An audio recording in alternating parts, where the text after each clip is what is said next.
¿Qué diríamos de la quinta característica? La quinta característica es que debe ser un poder que profesa ser Dios en la tierra y que pretende tener el poder para perdonar pecados. Yo quiero leerles algunas citas, no solamente de autores protestantes, porque alguno podría decir, bueno, eso es lo que dicen los protestantes. Yo les voy a leer citas de autores católicos ahora, no de autores protestantes, autores católicos mismos. La primera cita que quiero leer viene de la Enciclopedia Católica, tomo 3, la página 139. Escuchen lo que dice la Enciclopedia Católica. Dice, el Papa tiene tan grande dignidad y es ensalzado que no es un simple hombre, sino como si fuese Dios, el vicario del Hijo de Dios. El Papa tiene una dignidad tan sublime y suprema que, hablando con propiedad, no ha sido establecido en algún grado de dignidad, sino más bien ha sido colocado en la misma cúspide de todas las dignidades. El Papa es llamado Santísimo, porque únicamente Él es el vicario representante de Cristo, manantial, fuente de plenitud de toda santidad. El Papa es el monarca divino, emperador supremo, rey de reyes y señor de señores. De allí que el Papa lleva una corona triple, como rey del cielo, rey de la tierra y rey de las regiones inferiores. Además, esta es una enciclopedia católica, además, la autoridad y el poder del pontífice romano no se refieren solo a las cosas celestiales, a las terrenales y a las que están debajo de la tierra, sino que llegan hasta sobre los ángeles, pues es mayor que ellos. De manera que si se pudiera dar el caso de que los ángeles errasen en la fe o pensasen en forma contraria a la fe, podrían ser juzgados y excomulgados por el Papa. El Papa tiene tan grande dignidad y poder que forma uno con Cristo el mismo tribunal. La Enciclopedia Católica. La mayoría de los católicos no conocen esto. De las mismas fuentes católicas. Aquí está otra cita de otra enciclopedia católica que se llama Prompta Biblioteca. Dice esto: el Papa es como si fuese Dios en la tierra, solo soberano de los fieles de Cristo, principal rey de reyes y señor de señores, que tiene la plenitud del poder, a quien Dios el omnipotente le ha confiado no solo la dirección de lo terreno, sino también el reino celestial. El Papa tiene tan grande autoridad y poder que puede modificar, explicar, abolir, interpretar o cambiar aún las leyes divinas. Las leyes divinas. Fíjense lo que dijo León XIII. El Papa León XIII dijo: nosotros ocupamos sobre la tierra el lugar del Dios omnipotente. Fíjense lo que dijo el cardenal Bellarmino, un famoso cardenal de la época de la Reforma Protestante. Dijo esto: si el Papa errara imponiendo pecados y prohibiendo virtudes, es decir, si el Papa impusiera pecados y prohibiera virtudes, la Iglesia aún estaría obligada a considerar que los pecados son buenos y las virtudes son malas. Eso lo dice un cardenal, el cardenal Bellarmino, no lo dice un protestante. Aquí está otra cita sobre el asunto del perdón de los pecados. Leí citas de teólogos católicos donde hablan de la dignidad y el poder del Papa. Ahora escuchen lo que dicen en cuanto a perdonar pecados. El perdón de un solo pecado requiere toda la omnipotencia de Dios. Pero lo que solo Dios puede hacer por medio de su omnipotencia, lo puede hacer también el sacerdote. Cuando dice, ego te absolvo, es decir, yo te perdono. En verdad, no es exagerado decir que en virtud de su supremo oficio, los sacerdotes son otros tantos dioses. Esto lo dice San Alfonso de Ligorio en su libro La dignidad y los deberes del sacerdote o selva. Otra cita de San Alfonso de Ligorio es esta. Pero vamos a leer primero otra cita de una revista católica, luego vamos a leer algunos más de Ligorio. Dice en la revista Our Sunday Visitor, que es una publicación de la Iglesia Católica, lo siguiente: y cuando el sacerdote pronuncia las tremendas palabras de consagración, él alcanza hasta el cielo, hace que Jesús descienda de su trono y lo coloca sobre el altar para ser ofrecido de nuevo como víctima por los pecados del hombre.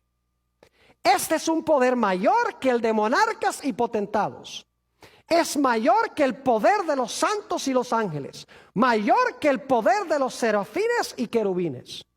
En efecto, es mayor aún que el poder de la Virgen María, pues mientras que la bendita Virgen fue la agente humana por medio de la cual Cristo se encarnó una sola vez, el sacerdote hace que Cristo descienda del cielo y lo encarna sobre el altar como víctima eterna por los pecados del hombre, y no una sola vez, sino miles de veces. El sacerdote habla y Cristo, el Dios eterno y omnipotente, inclina su cabeza en obediencia humilde al mandato del sacerdote. Aquí viene otra de Ligorio. Yo estoy seguro que los que están viendo vía satélite desconocían que hay citas de estas en las publicaciones católicas. Fíjense esto. Nuevamente el libro de Ligorio, página 28. Ahora escuchen esto. Si el Redentor descendiera a la iglesia y se sentara en el confesionario para dispensar el sacramento de la penitencia, y el sacerdote se sentara en otro confesionario, y Jesús le dijera a cada penitente: ego te absolvo, es decir, te perdono, y el sacerdote también le dijera a cada uno de sus penitentes: ego te absolvo, es decir, yo te perdono, los penitentes del uno y del otro serían igualmente absueltos. Increíble. Aquí viene otra cita. De modo, ahora esto es blasfemia. Dice: de modo que al sacerdote se le puede llamar el creador de su creador. Pues cuando pronuncia las palabras de consagración, yo no sé si ustedes saben que la Iglesia Católica, cuando el sacerdote dice hoc est corpus meum, este es mi cuerpo, el pan o la hostia ya no es hostia, es el cuerpo real de Jesús. Y el vino ya no es vino, es la sangre real de Jesús. De eso está hablando. De modo que al sacerdote se le puede llamar el creador de su creador, pues cuando pronuncia las palabras de consagración, él crea, por así decirlo, a Jesús en el sacramento, dándole una existencia sacramental y presentándolo como una víctima para ser ofrecida al Padre eterno. Así como bastó que en la creación del mundo Dios dijera: se ha hecho, y fue hecho, Él habló y existió, así también basta que el sacerdote diga hoc est corpus meum, este es mi cuerpo en latín, y he aquí que el pan ya no es pan, sino el cuerpo de Jesucristo. San Bernardino de Siena dice que el poder del sacerdote es el poder de una persona divina, pues la transubstanciación del pan, es decir, la transformación del pan en el cuerpo de Jesús, requiere tanto poder como la creación del mundo. Eso es blasfemia. Lo que se le atribuye al Papa y lo que se le atribuye a los sacerdotes de tener poder de perdonar pecados es blasfemia, según la definición bíblica. Hay otras cosas que indican que este poder en realidad es blasfemo. Por ejemplo, su líder permite que le llamen el Santo Padre. Jesús dijo en San Mateo 23:9: a nadie llaméis Padre en la tierra. Además de eso, como leí, se le ha llamado Dios en la tierra. Ocupamos el lugar del omnipotente Dios, dijo León XIII. Eso es blasfemia. Además de eso, dice tener poder de perdonar pecados. Solamente Dios puede perdonar pecados. Además de eso, el papado siempre ha profesado que tiene poder para poner y quitar reyes. En la Edad Media profesaba tener poder para poner reyes y quitar reyes. Y lo hizo. Daniel 2:21 dice que solo Dios pone y quita reyes. Además de eso, la Iglesia Católica tiene un dogma donde dice que el Papa, cuando habla ex cátedra, es infalible en sus declaraciones. Permítame leerles lo que dice un teólogo católico sobre esto. Dice: la infalibilidad del Papa es la infalibilidad de Jesucristo mismo. Cuando el Papa piensa, es Dios mismo el que está pensando en él. Eso es blasfemia. La Biblia dice que solo Dios es infalible. Solo Dios dice: yo, Jehová, no cambio. Malaquías el capítulo 3 y el versículo 6. ¿Cómo un mero hombre puede decir que él es infalible cuando habla desde el trono o ex cátedra? Además de eso, el Papa permite que la gente se le incline.